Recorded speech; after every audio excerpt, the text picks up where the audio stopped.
The moon. Hello. Welcome to the moon videos. The moon, our companion in this vast, empty universe, um, is a special companion in many ways. Um, Not every way I'll talk about in this video, but it's a pretty cool place. It's the only other place in the entire universe besides the Earth that humans have stepped on. Although there's conspiracy theory abound, and some of you watching this video may not think we actually went there. I have no comment on that. Yes, no comment. But it's very close, yet kind of far because it takes light 1.3 seconds to reach us from the moon. When you look up at the moon, you're seeing the moon as it was 1.3-ish seconds ago. Crazy, huh? Whenever you listen to any communication between Houston and the Apollo astronauts, and it was they were playing it real time, you would have noticed a delay in the communication.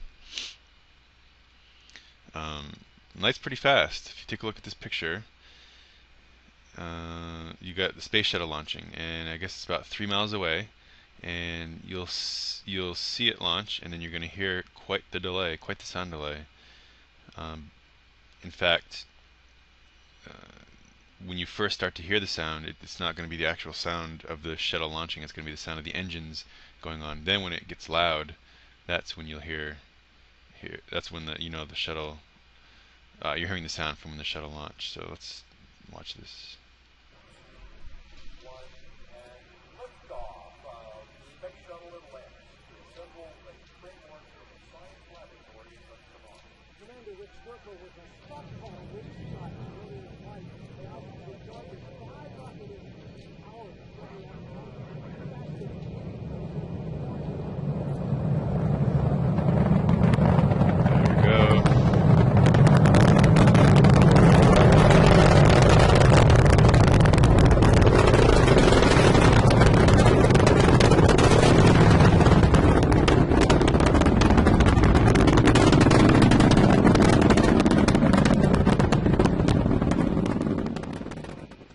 Pretty cool.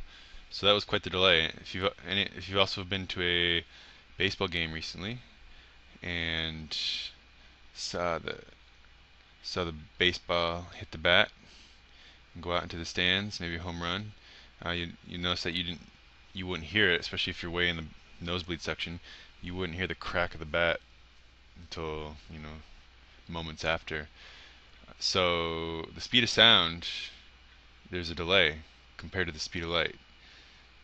Uh, there's also, because the moon is so far away, there's also a delay in the speed, a delay in the light. So if a meteorite were to hit the moon, we wouldn't actually see it until 1.3 seconds after it hit.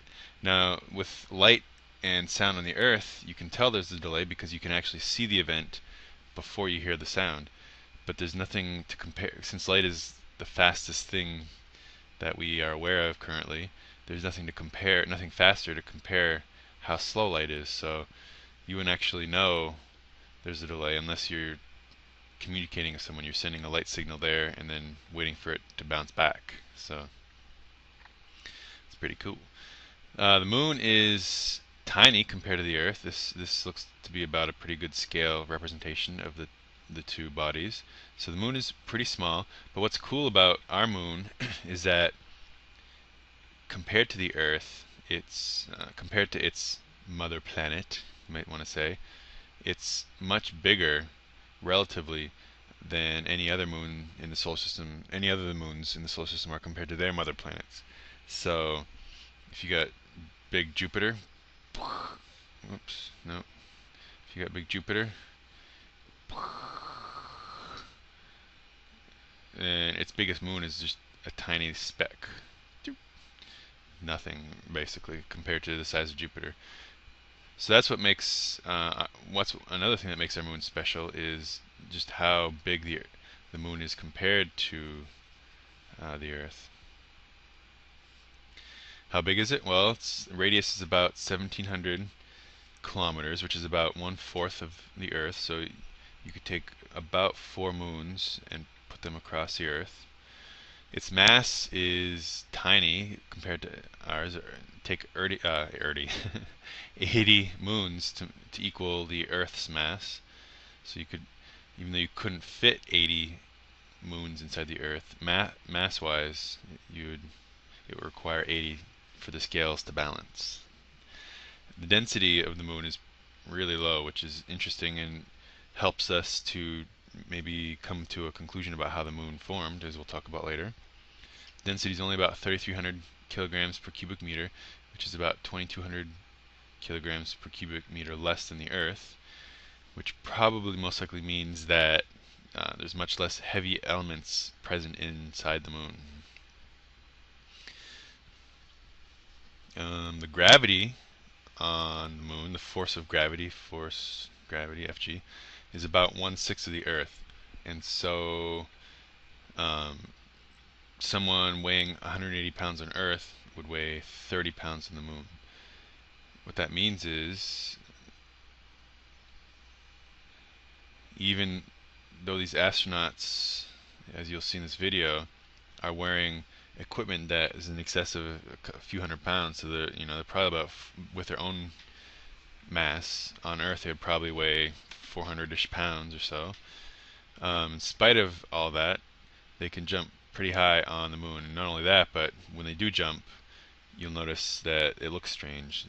It takes them longer to fall than as if they would have been jumping on the Earth.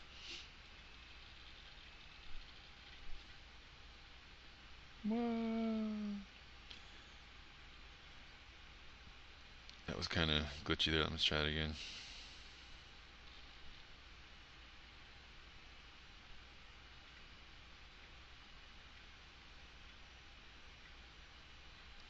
So he got some good hang time there with all that equipment. Plus, you notice he was in the air just strangely longer than you would see on the Earth. On the Earth, it would have been whoosh, our intuition. We've all jumped and seen people jump hundreds of times, thousands of times on the Earth, and so we have an intuition of how long it should take, and that was definitely much longer. There's also basically no atmosphere on the moon, and what that allows us to do is to test out the theory of gravity, that the acceleration due to gravity on a body is constant no matter how massive the object you're dropping. So if you drop a feather and a hammer, which they did on Apollo 15, the Apollo 15 mission, they should hit the ground at the same time because there's no air resistance slowing the feather down, and that's what you're going to see here. Well, in my left hand I have a feather, in my right hand a hammer. And I guess one of the reasons we got here today was because of a gentleman named Galileo a long time ago who made a rather significant discovery about falling objects in gravity fields. And we thought that where would be a better place to confirm his findings than on the moon. And so we thought we'd try it here for you. The feather happens to be appropriately a falcon feather for our falcon. And I'll drop the two of them here, and hopefully they'll hit the ground at the same time. How about that? Proves that Mr. Galileo was correct. And I'll drop the two of them here, and hopefully they'll hit the ground at the same time. Notice how slowly they fall. How about that? As compared to how they're falling here. So it shows a couple things. It shows, again, the smaller force of gravity, but it also shows that there's no atmosphere to give a force of air resistance on the feather and have the feathers fall more slowly than it normally would on the Earth. If you don't believe me, take a piece of paper, drop it, and watch how it goes. Woo, woo, woo, woo.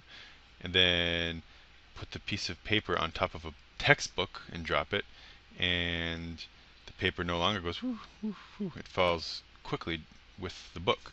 And that shows you that the book is negating the effects of air resistance on the paper. It's like a shield pushing the air out of the way so the paper can fall quickly. So those are some general properties of the moon. There's more, but We'll get to those never. Next slide. Alright, surface properties. So, if you look at the moon, you notice it looks very different than the Earth, and for many different reasons. One thing you notice when you look on the moon are thousands and thousands and thousands of craters. In fact, most of the craters are actually tiny, if not microscopic, just from little like grains of sand type meteorites that can actually hit the surface because there's no atmosphere to burn them up, like on the Earth. None of those tiny, tiny grains of sand, tiny meteorites, make it to the surface of the Earth because they just burn up. Which is a good thing because you don't want to. We'd have to wear shields or like metal umbrellas around all the time to protect us from them.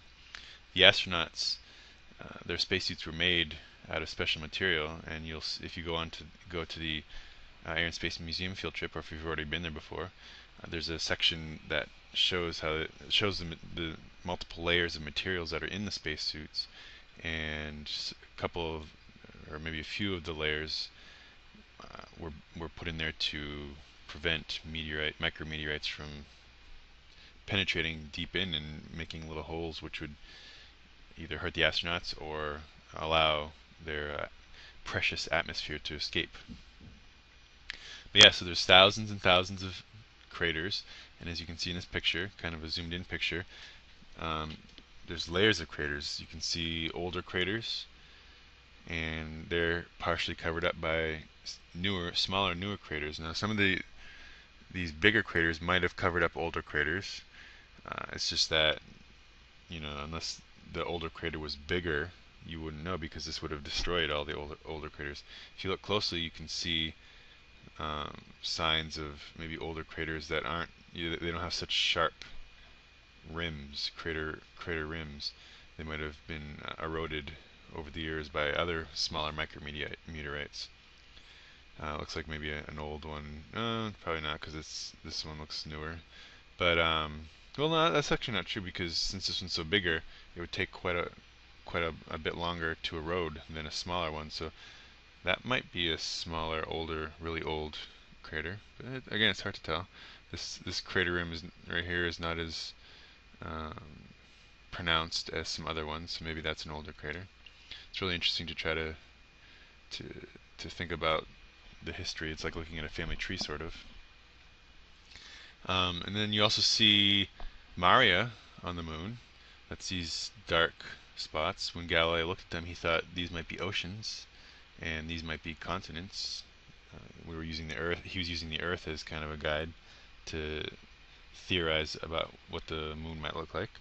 We know now these aren't oceans. These are actually rock, just darker rock, probably containing more iron or heavier minerals that would, be present in the deeper kind of magma or lava underneath the surface of the moon. So somehow, maybe from volcanic activity or from a meteorite impact, lava would have flowed out to the surface and made these darker areas. So they might have been lakes, quote unquote, temporarily until the magma cooled and froze. But definitely they're solid now. So these Maria are considered lava plains. We only see major big Maria on the side of the moon facing us. As we're going to talk about, only one side of the moon faces us all the time, and that's we'll talk about that when we go into orbital properties. But we always see this, I guess this side of the moon. I'm not sure if I picked a picture here that is oriented towards us, but we only see one side of the moon, and the side we happen to see has basically all the Maria, and it's an interesting phenomenon. Why is that? Why on the other side of the moon do we not see a lot? We'll talk about that in the next video.